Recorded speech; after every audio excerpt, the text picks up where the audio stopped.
Terima kasih Anda masih bersama kami di Breaking News Metro TV. Pemirsa, sejumlah pasien luka masih dirawat di Rumah Sakit Umum Daerah Sayang, Cianjur, Jawa Barat. Kita langsung bergabung dengan reporter Metro TV Sisilia Sinabariba dari Cianjur, Jawa Barat. Sisil, Anda saat ini di RSUD Sayang, Cianjur. Seperti apa kondisi terkini terkait dengan penanganan pasien khususnya korban gempa di sana? Ya, Alka, hingga saat ini pihak dari petugas kesehatan di RSUD Sayang, Cianjur, baik itu dari tim dokter maupun tim perawat, masih terus memantau perkembangan kesehatan dari 80 pasien ataupun 80 korban yang saat ini masih terus dirawat di halaman RSUD Sayang, Cianjur ini. Karena memang tidak memungkinkan dari segi keselamatan untuk dilakukan perawatan di dalam gedung, sehingga seluruh pasien saat ini hingga tengah malam ini masih terus dirawat di halaman depan dengan tenda yang memang sudah didirikan oleh pihak Kementerian Sosial pada hari kedua pasca gempa yang terjadi hari Senin kemarin. Terlihat di layar saat ini, Alka, ada pihak dari Dokes kepolisian yang juga terus membantu proses perawatan dari korban yang memang sudah dirujuk ke tempat ini. Kalau berdasarkan data secara akumulatif atau secara total ada 566 korban yang dirawat di sini. Namun 138 diantaranya kemudian dirujuk ke rumah sakit. Alasan rujukan ini karena memang di Rumah Sakit Umum Daerah Sayang Cianjur ini tidak dapat melakukan tindakan lebih lanjut atau penanganan lebih lanjut terhadap korban, terutama mereka yang mengalami luka berat termasuk patah tulang, karena sebagian besar dari para korban akibat gempa ini mengalami patah tulang. Sehingga untuk tindakan operasinya harus dirujuk ke rumah sakit yang ada di sekitar Jawa Barat, termasuk dirujuk ke Rumah Sakit Hasan Sadikin Bandung. Sementara itu, untuk pasien yang dirawat ada 80 termasuk yang di belakang saya saat ini dan juga meninggal dunia atau dinyatakan meninggal dunia di RSUD Sayang ini sebanyak 112. Namun masih ada 5 jenazah atau 5 korban meninggal dunia yang saat ini masih belum diserahkan ke pihak keluarga, masih dalam proses identifikasi dan juga nanti akan segera diserahkan jika memang nanti ada pihak dari warga atau pihak korban yang melapor kepada pihak rumah sakit. Jika bicara mengenai penanganan, memang sejauh ini obat-obatan, kemudian juga tim tenaga kesehatan sudah berusaha maksimal mungkin untuk melakukan perawatan kepada korban yang dirawat di RSUD di lapangan RSUD Sayang ini. Namun, Alka, bisa Anda lihat bahwa memang tenda yang ada di sini namanya saja tenda darurat, tentu kita bisa memaklumi kondisinya yang saat ini berada seperti ini. Namun tentu yang menjadi kekhawatiran lebih lanjut adalah mengingat tidak adanya penutup di bagian depan dan juga di bagian belakang dari tenda ini, sehingga angin dapat masuk dengan mudahnya ke tempat tidur dari masing-masing pasien yang sedang berbaring, yang sedang beristirahat saat ini. Terutama tadi sekitar pukul 9 malam hingga pukul 10 malam sempat terjadi gerimis di sini.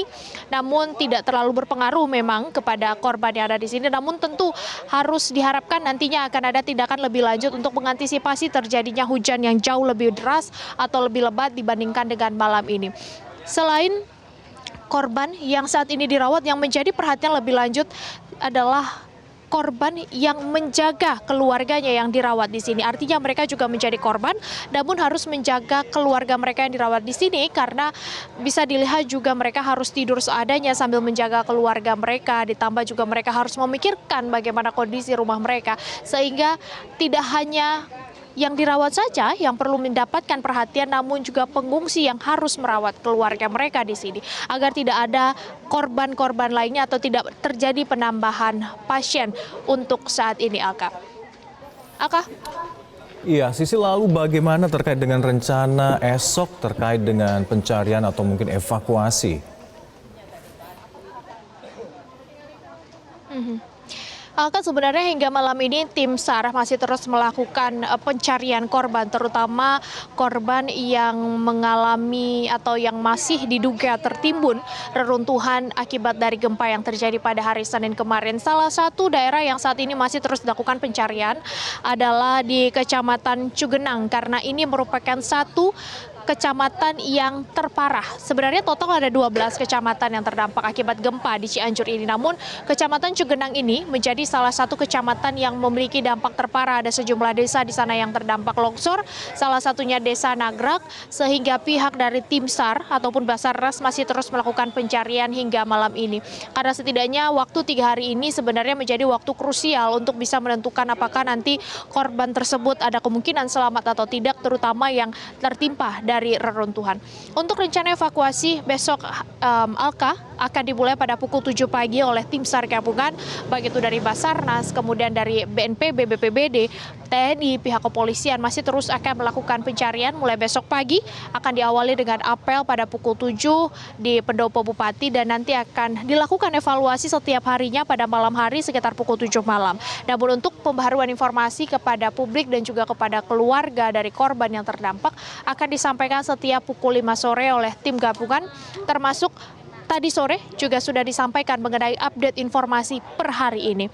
Dapat kami sampaikan, Alka, untuk meninggal dunia terhitung hari ini ada 268 jiwa. Dan sudah teridentifikasi 122 jenazah, 151-nya masih dinyatakan hilang hingga saat ini. Sehingga pencarian evakuasi masih menjadi fokus utama tim SAR gabungan yang berada di lapangan. Sementara itu untuk korban luka-luka 1.083 orang berada di berbagai rumah sakit yang tersebar di Cianjur maupun di sekitar Jawa Barat. Baik itu di Rumah Sakit Umum Daerah Sayang ini, Rumah Sakit Bayangkara Cianjur, Rumah Sakit Cimacan maupun di Rumah Sakit Hasan Sadikin Bandung. Kemudian untuk korban mengungsi sejauh ini ada 58.632 orang tersebar di berbagai kecamatan. Untuk posko resminya di setiap kecamatan ini memiliki posko, artinya posko resmi sudah ada 12 di setiap kecamatan yang terdampak. Namun memang masih ada warga yang secara mandiri mendirikan posko-posko yang berada di dekat tempat tinggal mereka sehingga mereka masih bisa memantau kondisi dari rumah mereka. Itu untuk korban jiwa, Alka. Untuk kerugian material dari data yang kami dapatkan per hari ini, rumah rusak berat itu 6.507 unit, rusak ringan 12.641 unit, dan rusak sedang 2.071 unit. Fokus utama dalam proses evakuasi selama beberapa hari ke depan adalah proses pencarian korban yang masih dinyatakan hilang, kemudian untuk proses penyembuhan korban yang terdampak pada hari ini, dan nanti akan segera dilakukan pendataan. Karena pendataan ini penting untuk nanti bisa memberikan bantuan, terutama untuk perbaikan dalam proses rehabilitasi dan juga rekonstruksi dari rumah warga yang terdampak, mulai dari rusak berat hingga rusak ringan. Selain itu, Alka, yang menjadi kekhawatiran sebenarnya, dan juga tadi sebenarnya disampaikan oleh Kepala BMKG Dwi Korita Karnawati, bahwa ancaman cuaca, perubahan iklim yang saat ini sudah masuk ke masa hujan atau musim hujan menjadi salah satu tantangan bagi tim SAR gabungan untuk melakukan proses pencarian, sehingga diharapkan ada koordinasi yang lebih cepat, koordinasi yang tanggap dan koordinasi yang baik antara sebuah pihak termasuk dari BMKG, tim SAR dan juga BPBD nantinya. Ancaman bencana yang paling diantisipasi dan harus segera diantisipasi adalah ancaman bencana hidrometeorologi sebenarnya, Alka, karena musim hujan kemungkinan akan terjadi banjir bandang, sehingga hal yang dapat dilakukan oleh tim SAR gabungan adalah segera membersihkan sisa-sisa material longsor yang ada di setiap jalan sehingga nantinya dapat mengantisipasi terjadinya banjir bandang. Alka. Ya, untuk pembersihan material longsor sendiri yang ada di sarana dan jalanan seperti itu, adakah kendala di sana? Alka, sejauh ini memang ada 3 titik utama yang mengalami sempat terjadi perhentian arus lalu lintas di sana karena memang sempat terjadi longsor seperti jalur Cipanas menuju Cianjur, kemudian dari arah Puncak menuju Cianjur. Namun jalur-jalur ini sudah hampir selesai dibersihkan, bahkan tadi ketika Presiden Joko Widodo meninjau salah satu jalur yang sempat tertimbun longsor juga sudah dapat dilalui semuanya. Namun tentu kendala, baik itu kendala untuk pembersihan longsor maupun kendala untuk proses evakuasi dan pencarian korban adalah cuaca. Inilah yang kemudian terus diantisipasi oleh BMKG. BMKG selalu memperbaharui informasi mereka agar bisa segera diantisipasi juga oleh tim SAR gabungan yang ada di lapangan. Itu untuk antisipasi cuaca dan juga agar dapat proses evakuasi ini berjalan efektif, berjalan cepat, mengingat 3 hari sebenarnya menjadi hari yang krusial untuk menentukan tadi yang sempat saya sampaikan bagaimana nanti nasib dari keluarga ataupun nasib dari korban yang disebut atau diduga masih berada di balik reruntuhan.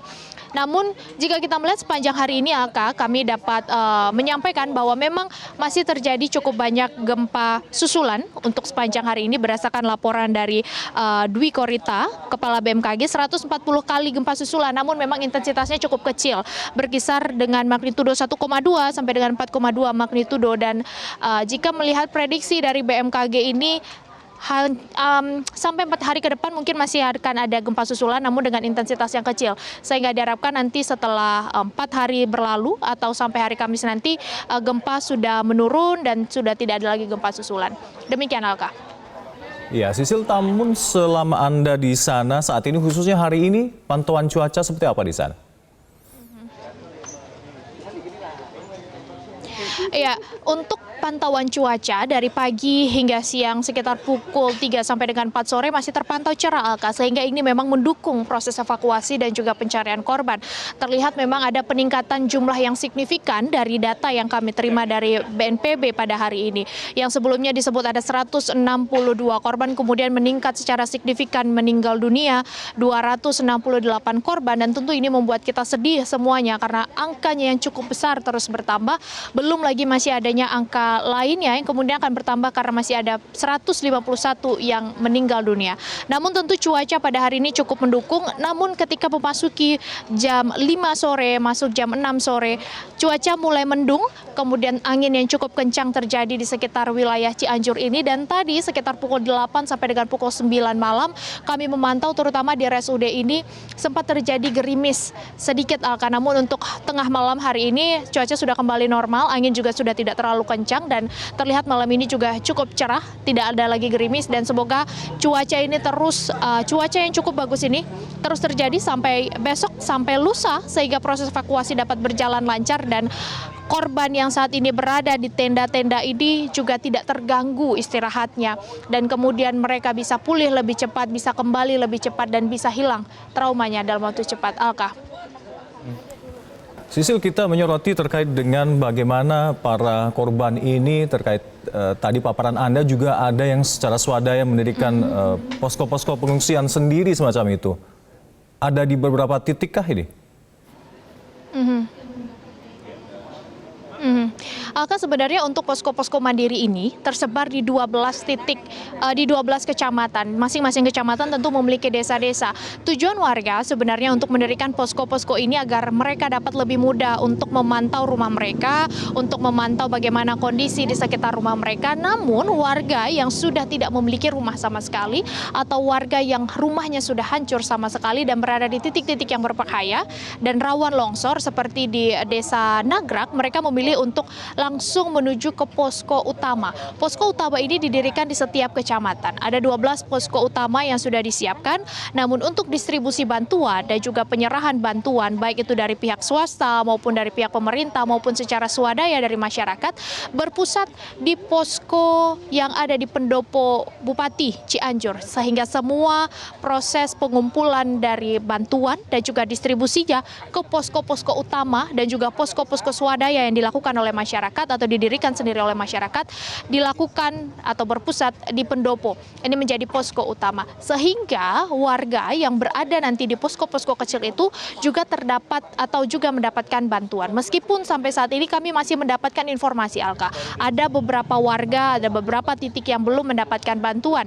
Bahkan Alka, tadi kami sempat mewawancarai salah satu pengungsi yang berada di sini yang tengah menunggu keluarganya yang sudah dirawat, mengaku hanya mendapatkan pelayanan dari rumah sakit saja. Namun untuk bantuan secara material, bantuan dalam bentuk pakaian, bantuan dalam bentuk selimut belum tersalurkan kepada mereka. Sehingga tentu melalui saluran ini, melalui media ini kita berharap nantinya distribusi bantuan ini dapat menjadi fokus utama agar merata, tidak hanya di posko-posko resmi saja, namun juga di posko-posko kecil, posko-posko swadaya yang didirikan oleh masyarakat di dekat rumah atau di dekat tempat tinggal mereka, dan juga tentu tidak boleh melupakan bagaimana keadaan korban, bagaimana keadaan dari pendamping dari korban yang saat ini dirawat. Karena ketika kita melupakan Alka, kondisi dari para pendamping ini tentu tidak menutup kemungkinan jumlahnya nanti akan bertambah untuk pasien yang harus dirawat di rumah sakit. Sementara keadaan rumah sakit umum daerah Sayang ini masih belum dapat digunakan secara maksimal. Beberapa titik di bangunan rumah sakit ini juga retak sehingga rawan jika terjadinya ambruk untuk kedepannya. Alka. Ya. Untuk masyarakat korban gempa yang kebetulan tidak cedera, tidak mengalami cedera seperti apa, anak-anak khususnya, adakah tim yang menangani untuk trauma healing mereka ini? Ya. Ya, Alka, Kementerian Sosial tadi juga sempat menjelaskan, Nelwan Harahap, salah satu staf ahli dari Kementerian Sosial yang ikut dalam konferensi pers pada sore tadi juga menyatakan bahwa Kementerian Sosial bersama dengan lembaga swadaya masyarakat lainnya atau LSM ataupun NGO akan segera memberikan trauma healing terutama kepada anak-anak. Mengingat saat ini juga aktivitas sekolah sudah tidak dilakukan lagi sehingga untuk mengisi waktu luang anak-anak yang ada di pengungsian dan juga untuk mengisi atau menghibur mereka melupakan sejenak apa yang sempat terjadi di sekitar tempat tinggal mereka, pihak Kementerian Sosial akan segera menurunkan tim untuk memberikan trauma healing, untuk memberikan penghiburan dan juga untuk memberikan pendidikan dalam bentuk hiburan kepada anak-anak khususnya. Nah, jika kita bicara mengenai anak-anak sebenarnya, Alka, korban yang cukup banyak meninggal dunia dalam bencana ini sebenarnya juga adalah anak-anak. Karena tadi BNPB juga sempat menyebutkan kenapa anak-anak menjadi korban yang terbanyak dalam bencana ini. Karena pada saat kejadian sekitar pukul 13.21 waktu Indonesia Barat, anak-anak tengah dalam aktivitas mengaji. Ada aktivitas yang sedang mereka lakukan secara bersama-sama dalam satu tempat yang sama. Sehingga ini menyebabkan anak-anak cukup banyak terdampak dalam kasus ini, meskipun demografi dari korban yang meninggal dunia ini masih terus dikumpulkan oleh pihak BNPB. Artinya demografi perempuan berapa, laki-laki berapa, kemudian anak-anak berapa belum dapat disampaikan pasti oleh BNPB. Namun dominan untuk korban meninggal dunia ini memang adalah anak-anak. Alka. Baik.